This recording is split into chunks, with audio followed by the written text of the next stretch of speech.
Welcome to Bespoke Diaries. Today's article is on, are innocence, curiosity, or healthy social interactions any part of children's lives in 21st century America? By Raya Khedker, author, USA. When Raya was a child in the late 60s of New Delhi, India, in her neighborhood of South Extension, they played on the streets, read comics and mystery books, and pestered parents and peers alike with silly questions. We didn't get all the answers, but they went to bed tired and content. If they got fed up with the games we were playing, they invented new ones. Once they even had a pillow fight on the street.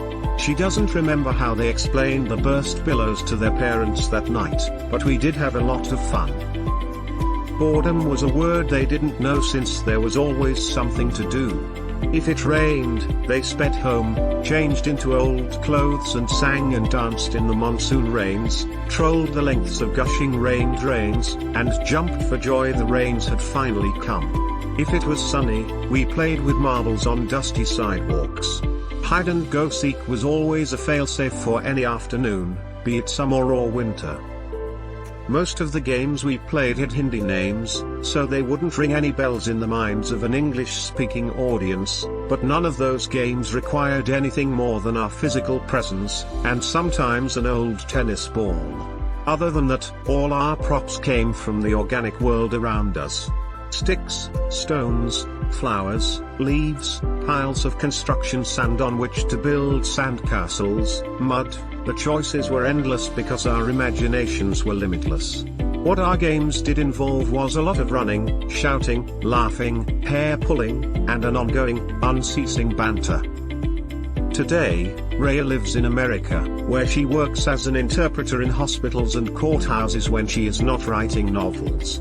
Therefore, her work setting changes constantly to give her an incredibly diverse window into current social trends.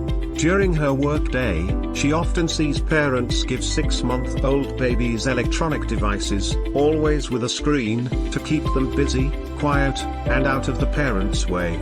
Those children's primary social interactions are coming from a machine instead of originating in the human environment around them. As someone with a master's degree in teaching, she sees a glaring problem with that scenario. Those children's brains are passively absorbing input. They are not experiencing an exchange or undertaking the psychological exercise of responding to the unpredictable stimulus of a fellow human being. They are not problem solving or learning about alternative options or the possibilities of different outcomes. Too often, when she dares to ask if that mo is sound, she hears the argument, children must learn tech skills to engage in today's world. They have to begin young.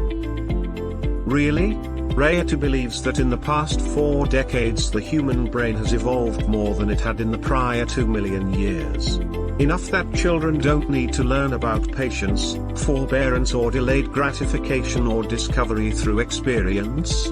These days they can simply skip all the steps of metaphorical and physical crawling, walking, stumbling, falling, crying, reacting, and trying again. It will all be provided through interaction with a video game or a video streaming device. But wait, their parents too are lost on their smartphones. That example is one solid cue the child is absorbing for sure. To that let's add how most baby foods these days come in ready-made packages, 3 easy steps, rip open, chew or spoon feed, and swallow. Never mind all the additives that pre-made foods contain to keep them fresh.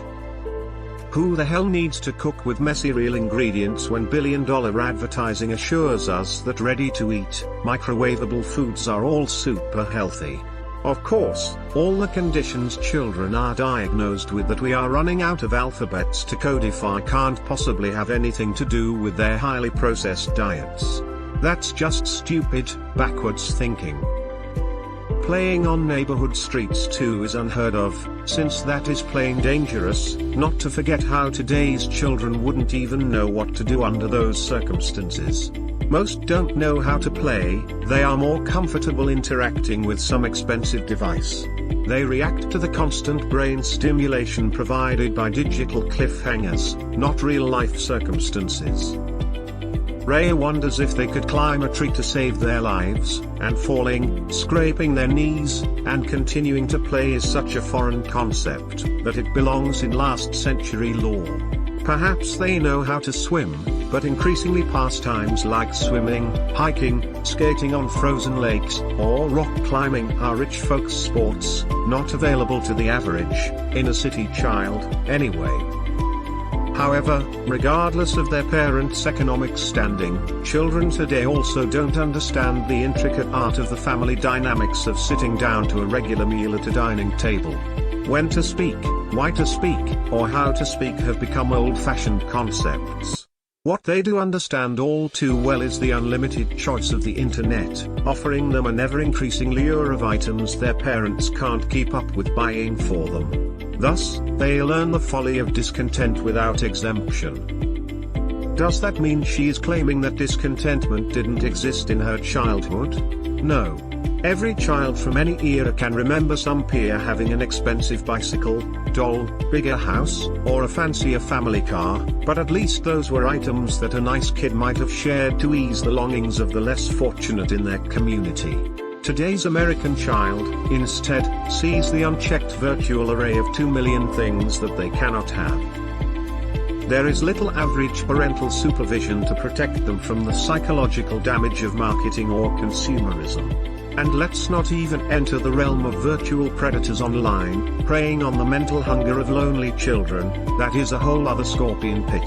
Her own offspring, now responsible and thriving adults, tell her that soon to come is something called virtual reality, VR, as if people aren't already beleaguered to breaking point by enough virtuality. But, a decade from now, when criminal conduct increases, and children become markedly more disturbed than they are now, behavioral experts will rush forth to explain the outcome. She guesses the cliché, prevention is better than cure, has long gone out of style. So where is America headed? Thankfully, it isn't a question that concerns her anymore as a 61-year-old, but it certainly is a question all young parents in this country should ask themselves. And no, she is not one of those die-hard oldies who are against what is loosely called progress. However, there is a reason why mass shootings begin in school-aged children these days, all over the United States, be it in the city or country USA. That reason needs urgent examination and introspection. Does that mean she has all the answers? No. But at least she still possesses the brains to ask the questions. Sane inquiry feels like a skill that is vanishing from the face of today's earth, especially in the first world. Yes, people have solutions to everything. Meanwhile, the physical premises of schools in America are beginning to resemble prisons.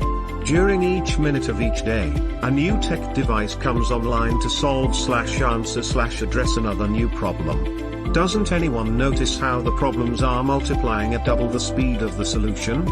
That children need the attention of their parents, which they receive less and less. Yet these youngsters represent the future. And what capabilities are we equipping them with to manage that future? She will leave you with those vital questions, dear reader.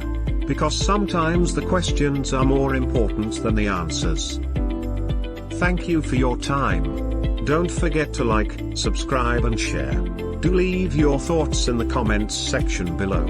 For similar type of article, please reach us at contact@thebespokediaries.com, or you can visit our website www.thebespokediaries.com.